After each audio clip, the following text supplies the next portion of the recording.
নমস্কার বন্ধুরা, আমি শনি রায় আর একবার হাজির হলাম। আশা করছি আপনারা সকলে ভালো আছেন, ভালো থাকুন, সুস্থ থাকুন, গল্পগুলো উপভোগ করুন, ভোলে বাবা সবাইকে ভালো রাখবে এই প্রার্থনাই করি।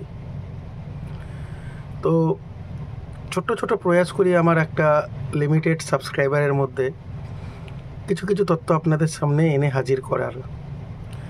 আর আপনারা দেখেইছেন আমি রিসেন্ট সব কিছুই আনএডিটেড ভার্সানই ছাড়ি, কোনো রকম বাইরে থেকে কোনো রকম সাউন্ড বলুন, গ্রাফিক্স বলুন, কিছুই আমি অ্যাড করি না।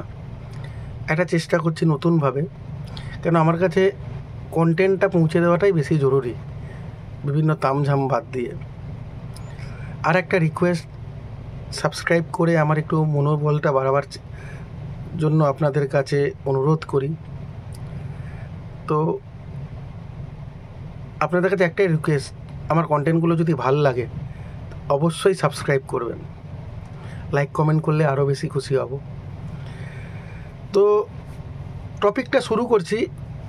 এত ডিজিটাল ফাস্ট যুগের মধ্যে আমরা যেটা লক্ষ্য করি, আমাদের কাছে ফেসবুক, ইউটিউব বা ইনস্টাগ্রামে হঠাৎ করে কিছু রিল আসে। মাঝখানে খুব জ্যোতিষীদের আসছিল, এখন তাদেরই আসছে, কিন্তু ওই তন্ত্র সাধনা, শক্তি সাধনা, এইসব ব্যাপারগুলো এখন ওদের মধ্যে উঠে আসছে। তার মধ্যে একটা টপিক আপনাদের হয়তো মনেই আছে, প্রায় হচ্ছে যখনই ইনস্টাগ্রাম খুলছেন সেই টপিকটা হচ্ছে ইয়ক্ষণী। হুট করে ব্যাপারটা বিশাল একটা হাইপ নিয়ে বেড়ে উঠেছে। এর নামে এই বলো হয়ে যাবে, ওই নামে এই বলো হয়ে যাবে, ওই নামে এই বলো হয়ে যাবে। তো আমি একদম সিম্পলভাবে এটা বোঝাবার চেষ্টা করি। আমরা মানুষ, আমরা পজিটিভ শক্তিকে গ্রহণ করি, প্রার্থনা করি, চাই ঈশ্বর রূপে, যেই রূপে, দেব রূপে, দেবী রূপে। আবার নেগেটিভ শক্তিগুলোকে আমরা ভয় পাই, অ্যাভয়েড করি। তো আমি ব্যাপারটাকে এইভাবে বুঝাই, শক্তির দুটো স্বরূপ, পজিটিভ আর নেগেটিভ, এইভাবে ধরে চলি। পজিটিভ মানে আমাদের ভালোর জন্য, আর নেগেটিভ মানে আমাদের খারাপের জন্য। মানে পজিটিভ বললে আমরা ঠাকুর দেবতা, আর নেগেটিভ বললে ভূত পিশাচ, এইসব নিয়ে ধরে চলছি। তো পডকাস্টে যে ব্যাপারগুলো এখন বেশি আসছে, বা ইনস্টাগ্রাম খুললে যেটা বেশি দেখা যাচ্ছে, ইয়ক্ষণী হঠাৎ করে বেড়ে উঠেছে। ভূত প্রেত তো ছিলই, এখন ইয়ক্ষণী ব্যাপারটা বেড়ে উঠেছে। তো আমার একটা কর্ণ পিশাচিনী ভিডিওটা ছিল, আমি বলেছিলাম শক্তির বিভিন্ন স্তর থাকে। যদি শক্তির সর্বোচ্চ স্তর যদি মা দুর্গা হয়, তো সর্বনিম্ন স্তর হবে আপনার পিশাচিনী, যেটাকে আপনারা যোগিনী, যক্ষিণী, অনেকভাবে অনেকে অনেক রূপেভাবে বলে চালায়। ঠিক আছে? তো আমরা যদি ধরি, আমরা যে ভয়টা পাই ভূত প্রেত, মানুষ মরে গেল, অকারণে মরে গেল, অতৃপ্ত অবস্থায় মরে গেল, সুসাইড হয়ে, অ্যাক্সিডেন্ট হয়ে, খুন হয়ে, আত্মাগুলো মুক্তি পায়নি, আত্মাগুলো ভূত প্রেত হয়ে ঘুরে বেড়াচ্ছে, কারো কাছে নিজের মেসেজ পাঠাবার চেষ্টা করছে, কাউকেও সে সরাসরি শাস্তি দিচ্ছে। এই এত দূর অবধি একদম রোদ নামচা একটা ঘটনা আমরা জানি। ঠিক আছে? কিন্তু আমি একবার বলেছিলাম যে ভূত প্রেত বাদেও আরও কিছু এন্টিটি থাকে, ভূতেদের মতোই, কিন্তু ভূতেদের থেকে আলাদা, যারা মানে মানুষ মরে তৈরি হয়নি। মানুষ মরে তৈরি হয় না তা নয়, সেটা একদম আলাদা টপিক, আলাদা ডিবেট। ব্যাপারটা তো হচ্ছে খুবই জটিল। আমি বলছি যারা প্রথম থেকেই সেভে তৈরি হয়েছে। আমি যেরকম বলেছিলাম আপনাকে জিন, জিন্নাত, পরী, এইসবের ব্যাপারে, এরকম শ্রেণীর মধ্যে যদি আমরা আসি, আমরা ভালোর দিকে যদি আমরা দেবতা বুঝি আর খারাপের দিকে যদি রাক্ষস বুঝি, মাঝে মাঝে কিন্তু আরও অনেক পার্টগুলো থেকে যায়। যোগিনী, যক্ষিণী, যক্ষ, এরকম অনেক ব্যাপারগুলো এসে যায়, গান্ধব, বান্ধব, এরকম অনেক কিছু এসে যায়। ঠিক আছে? তো ওই শক্তির স্তর সর্বোচ্চ আর সর্বনিম্ন ধরে নিন পরমাত্মার দিয়েই তৈরি একটা স্টেজ।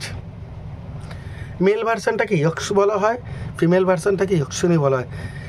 হিন্দু, বৌদ্ধ, জৈন, বিশেষ করে এশিয়া মহাদেশে যেটা সবথেকে প্রাচীন ধর্ম, এবং তাদের স্কাল্পচারগুলোতে এই জিনিসটার উল্লেখ আছে।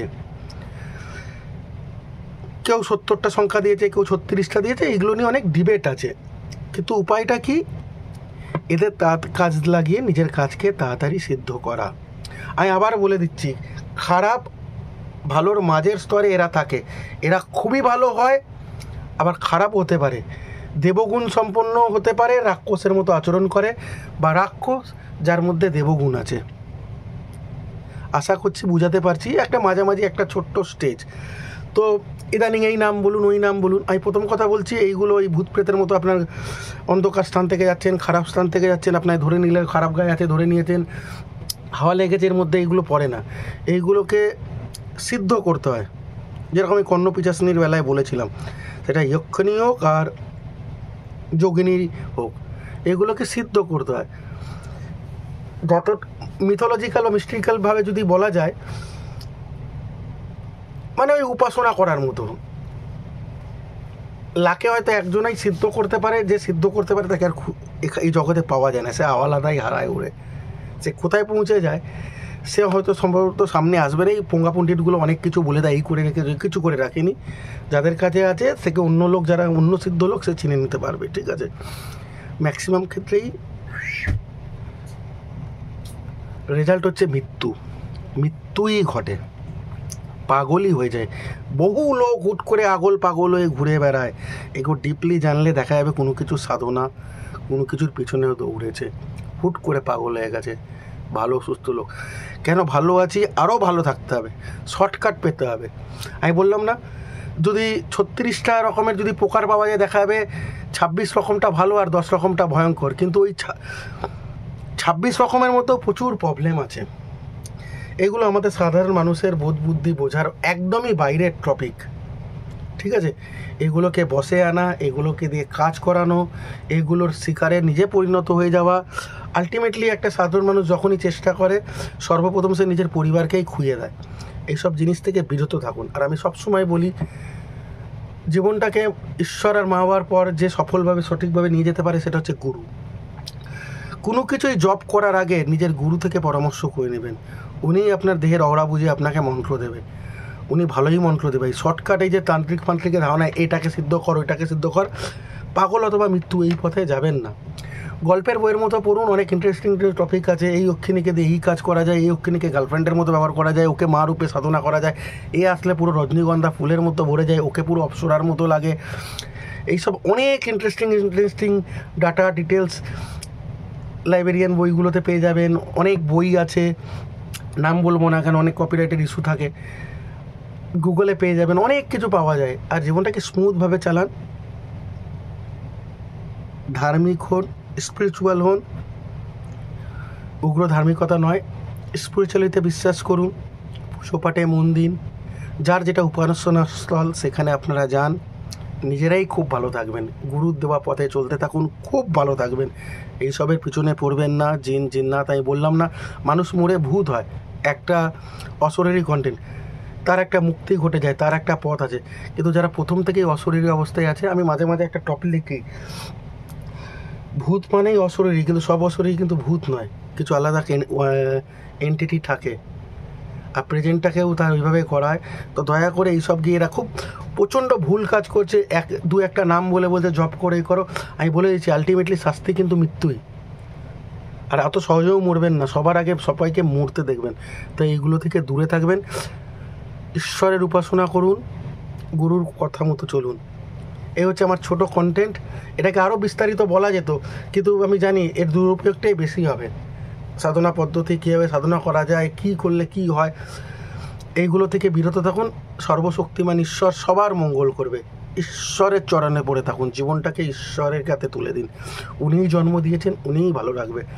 এই আমার ছোট্ট একটা প্রেজেন্টেশন আপনাদের কাছে তুলে ধরলাম। ভালো লাগলে আমাকে সাবস্ক্রাইব করে আশীর্বাদ করবেন, ভালোবাসা দেবেন। নমস্কার, শনি রায় আর একবার আপনাদের সামনে।